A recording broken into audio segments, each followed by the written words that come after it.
Okay, so here we are back with Mary Lou. Hello there. Okay, Part 2. part 2. Okay, I've been thinking about where, from the beginning, Mm-hmm. so where are we now today, and what's the difference? What are the benefits of being with you this week is kind of what I'm looking at. Okay.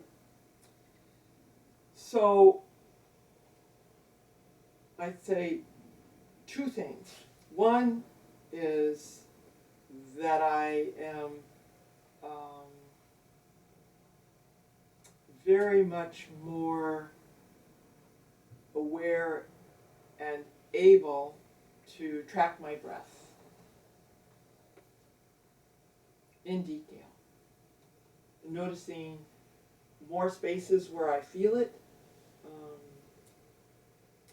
and then also noticing my posture when my posture isn't supporting the breath, isn't supporting a good breath. And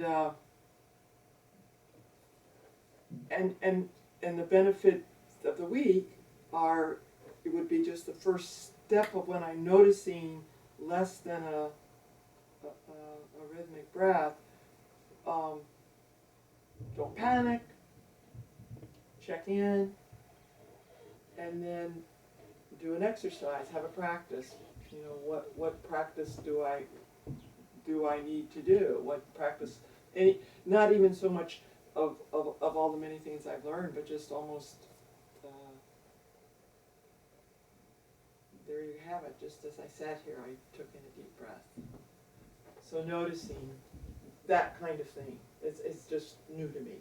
Knew that I was a shallow breath, whatever. I only knew that I wasn't breathing when I was in a panic and I couldn't breathe, but I didn't have an awareness of breathing at any moment that I wanted to just pause and say, check in. Okay, so there was a hindered ability, a hampered ability to just check in and just be with it. And yeah, your window, the window of inhale and exhale, is invaluable as a way to check in. And I really just got that, yesterday? the optimal breathing The window. optimal breathing window. That's an invaluable tool. Yeah, where the excessive tension comes in terms of your breathing. Mm-hmm. And how to notice that moment to moment. Mm-hmm. It's like the door. It's like you can know, instead of panicking, just find out where you are. There is some breath, where are you? And then all of the many things that have been, you showed me, taught me. It's my job to. And really, I think a lot of the exercises are really to make that easier. To opening up the breathing, because if you exercise the breathing in just one way, then but to make sure that thing's on. If you exercise the breathing in just one way, you limit it. Yeah. So yeah, whether it's the strapping, whether it's these, starting with that, but then just knowing, gosh, when I was thinking about what are the benefits, it's like such a beautiful,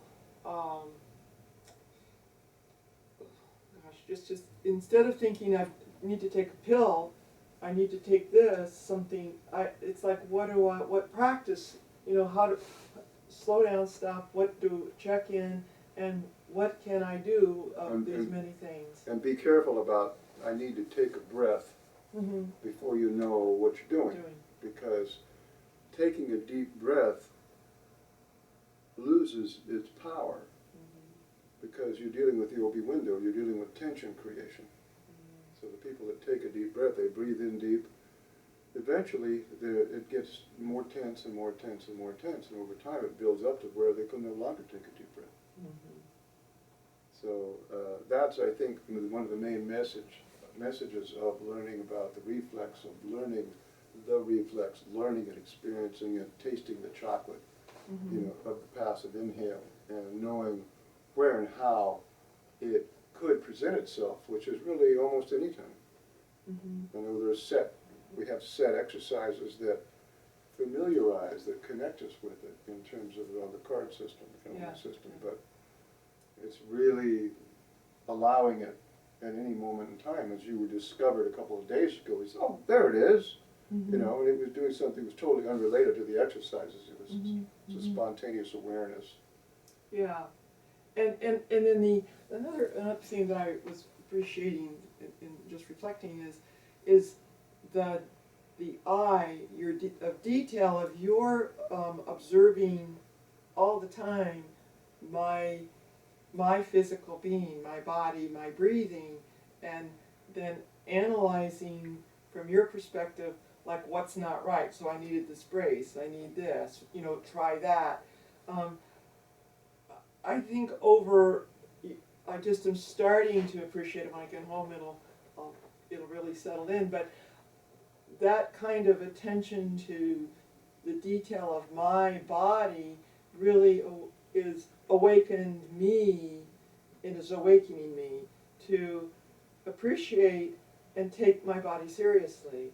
That if when I'm not breathing, when it's not getting the necessary oxygen and working, it has only one resort, and that's pain. And now I feel like, okay, if yes, I will respond to pain, but it just made my body much more, oh gosh, what am I going to say? My body is me. It's how I live. It's my life. It's how I express life, and to be engaged to be engaged with it in this way of noticing of inhale, exhale, pause, and in that quietness of that practice, it's just satisfying. I would add to pain, restriction, anxiety, less than. Yeah. I think the two words I use a lot are less than or more than. More than. Less than being a sense of wanting more, and more than a sense of achieving more. Yeah. And I think in my thinking of it, making a little note, I was like, when I use the word pain expression, it's like physically, mentally, emotionally, spiritually, and then when I wrote those words down, they all kind of come back over to thinking. You know, I mean, pretty much for myself, what gets me into trouble is overthinking. So as soon as I touch into any less than, more, whatever that it is, I know now, stop, the thinking is, I'm thinking. Well, at least disconnect. I mean, stopping thinking.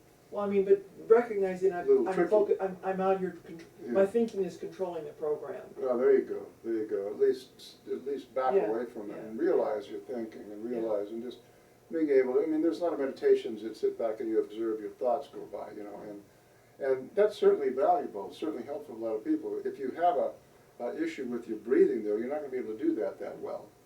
Yeah, well, I guess for me, in my case, the thinking, the overthinking, reactive thinking, is it's set up a kind of always on guard, knowing something. So pretty much this week, at least, as I'm kind of trying, really working to be aware of that and see how to break it,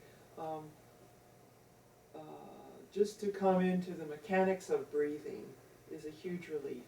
It's a huge gift. It's a huge, it's like, it's not like having to do one more thing. It's like letting go of something that's driven you nuts. Oh, that was beautiful, yes, very well said. Yeah, not like having to do more, yes. In any event, less is more. Less is more. It's, if anything, it's let up on this thinking control, having to figure it all out. Just, let the breath have a day, let the breath have its moment, kind of. Good. So, I think it's a sense of confidence, really, of going, actually kind of ready to go home, and feel like you have given me, just a whole life of breathing practice, and we'll stay in touch and do all that, but that I feel very confident heading home. You want to share what happened this morning? Oh, yes. I'm all day kind of. She comes in this morning and says, something really exciting happened this morning. What, 6 o'clock in the morning, what could happen that's exciting, other than somebody wakes you up and says the house is on fire? I have a story. I have a story for you, Mike. What happened was, I'm associated with the center.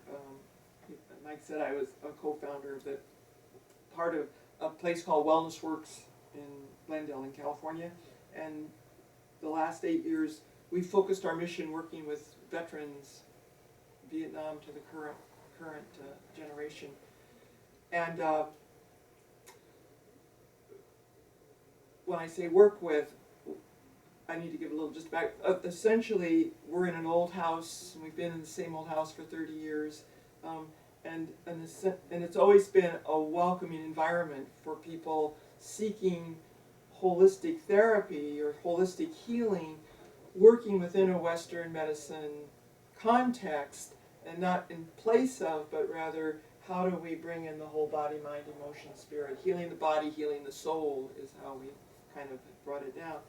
So when we began our work with the veterans back in 2008, it gradually started.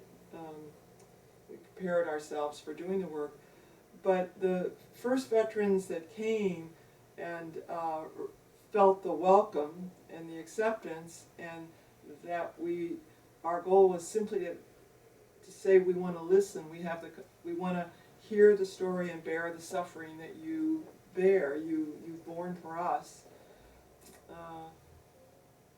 There's a core group of veterans who are gradually, it's becoming their center, serving on the board and so on. And one of the veterans that was from the very beginning, his story, I'm not completely to know the whole story, but in the very beginning, he tested Kathy Lynch, the director, and myself as to our capacity to bear what his experience as a special forces in the Army was. And we passed the test. We somehow... Sounds intense. Yeah, we passed the test. And we were tested. So we have become very significant in his life as home base. Somebody wasn't there, but they get it. They get my suffering. So he's comes and goes, and we've seen him over the years, and he's just a very dear core veteran. So we hadn't seen him in a long time, and when I'm working with Mike this week, there are things that I'm learning, and I'm in the back of my mind and heart, I'm thinking, oh, this is something that maybe I'll be able to share with Eric, or Eric would really find this interesting. But I haven't seen Eric in months. So Saturday is the third Saturday of the month. We have a barbecue for families and an open house. Never rain or shine, it goes on. So when I check home that Saturday night, I'm hearing that Eric is in a really vulnerable place with the post-traumatic. He's having a triggering flashback experience and very threatening. And we don't usually do this, but Kathy felt the need to have him come to our home. There's three of us, an 88-year-old nun, Kathy, and myself, and our dog, Sadie, a Labrador. And we have the space, so Eric came to our home on Saturday night. Was it Saturday? Yes. So when they let me know that, I'm like happy to know that, keep him there till I get home. Let him know he's really welcome. So this morning I'm up at 6:30 and kind of thinking I want to put my notes down for here, when my cell phone makes this funny sound, and I look and I can see it's Kathy, and she's calling. It's 3:30 their time, and I pick up the phone, and I'm thinking maybe something with Marion, but she says, I know it's early, Mary Lou, but Eric wanted me to call you. He's in a really bad place. Can you talk to him? and I really did take a breath. I was not take a breath, but I really connected to my breath and felt my breath. And I said, yeah, sure, let me talk to him. So they put the phone on the speaker, gave me the phone, and he was in such a state that he just said, I'm really afraid, I'm really, and he was shivering, shaking. So I just heard that, and he started to go on about the fucking shit, whatever, and just blah, blah, blah. And he went through that, and then my inner Mike checked in. And I said, Eric, those, you're thinking, just wait 1 minute, just wait. Be quiet, connect to your breath. Can you just stand and know you're breathing? So there was like a really momentary silence, and then he started talking again. I said, no, you're thinking. Right. So I kept doing what Mike had done to me earlier in the week, and I had to get kind of equally tough. He kept giving old stuff that I've heard, Kathy's heard, that he's heard 1,000 times himself.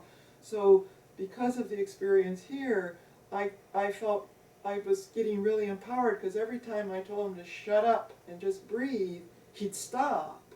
And I could feel like he was impressed that I was telling the Special Forces guy to shut up and breathe. There was that to it. Right. So once he calmed down and could see that I could stay with him in this experience, I just said, can I try to give you an exercise that was the first exercise that I used when I woke up in the night after getting the kit, that in the middle of the night I used the card to do it. And he was a little hesitant, and I said, I don't know if we can do it over the phone, but do you want to try?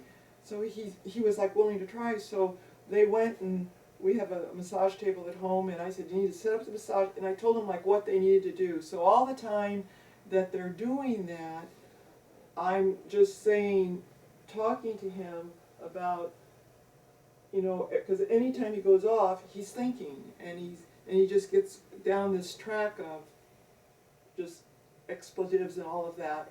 So by the time they got the table set up, the keeper of the bed and breakfast that I'm at is telling me I need to go downstairs because my voice is carrying to the other guests.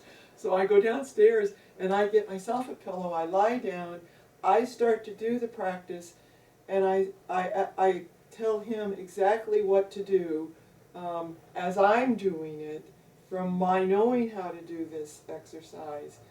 And he's getting in it, he said, I don't know if I'm doing it right, and Kathy's saying, you're okay, you're doing it, you're doing what she's saying to do. And she's kind of coaching from, she's hearing me, and then he starts to, get his body in that position, and then he just sort of loses it again, like, what the heck, what's this, and what are you, and I'm just like, that's thinking, just keep doing it. Finally, he gets it where he's got the gesture of the in-breath and the out-breath, and the foot comes up and comes down. And he's all concerned that he's doing it right. I don't know if I'm doing it right. I said, you're doing it. Just stay with it. You're listening. You're listening to how to do this exercise so you're not in that panic. And he'd go in and out of the fear and the fear panic. But as he got the rhythm of it, and Kathy could say, you've got it, that's it, Eric, you've got it, he'd go in and out of thinking, out of that, and then finally I could tell that his voice was quieter, and then Kathy told him, Eric, I'm looking at your eyes, they're not the way they were, your voice is calm, I can see your body. So we must have kept at that for about 15 minutes. Until he finally says, like, when do I quit? And I said, you can do it until you know that you'd like to either roll over on your back and just close, rest, or stay there and just let the breath be there. And if you kind of come back again, then you just start that again. And he asked me not to hang up. Could I leave 5 more minutes? So there was 5 more minutes, and at the end of the 5 minutes,